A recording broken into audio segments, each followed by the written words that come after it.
Ok, salut La Réunion, bienvenue aujourd'hui dans le sud. Chaque quartier a son histoire, son identité. Aujourd'hui, nous mène Azat au baril à Saint-Philippe. Bien Azat, c'est Zat qui cause.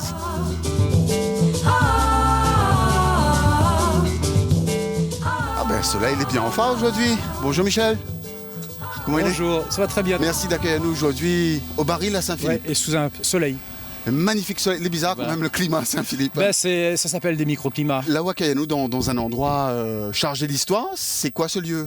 Ça ici, il est connu sous l'appellation l'usine du baril, mais c'est juste à préciser que ça n'a jamais été une usine de canne à sucre. Alors c'est vrai que dans la mémoire collective réunionnaise, quand on pense usine et qu'on voit des grandes cheminées comme ça, on pense tout de suite au sucre et à la canne. Mais avant ça, encore au début du XXe siècle, c'était pour transformer donc les plantations donc, de manioc et patates douces. On faisait donc du tapioca et tout ça dans cette usine-là. Et là, il y avait manioc, patates tout autour là?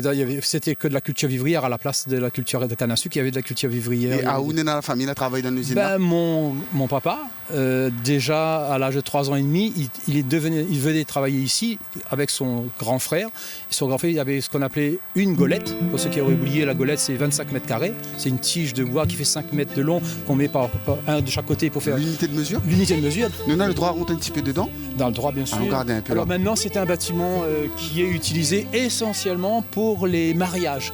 Les gens viennent faire les photos de mariage, oui. Mais sans jamais vraiment connaître l'histoire, en fait. Hein. La vive, c'est une bonne pierre. Il a eu de la vie entre ces murs là ici. Il y avait aussi des bassins de refroidissement parce que ces vieilles machines, ces vieux moteurs travaillaient, tournaient et un peu plus loin, il y avait donc des grands bassins dans lesquels l'eau circulait pour avoir le refroidissement donc des moteurs et tout ça. Juste avant de venir ici, sur ce site-là, on a traversé un petit pont. Il était écrit Ravine Bétail. Beaucoup de gens ne cherchent même pas à savoir à quoi ça signifie. C'est tout simplement parce que lorsque Saint-Philippe était accessible par des pistes, comme ici il y avait des grandes propriétés, pour ramener le bétail pour les propriétés, on les ramenait par bateau et on les libérait à quelques mètres du bord et puis les bêtes sautaient et arrivaient et débarquaient comme ça à la nage. Donc tout le bétail était toujours libéré. Là, on appelle ça ravine bétail après. Nous venons faire César qui cause à Saint-Philippe et nous avons un livre. Nous découvrons une va continuer à découvrir Saint-Philippe, ces jolis quartiers, cette jolie ville dans César qui cause. Il n'y a pas de souci.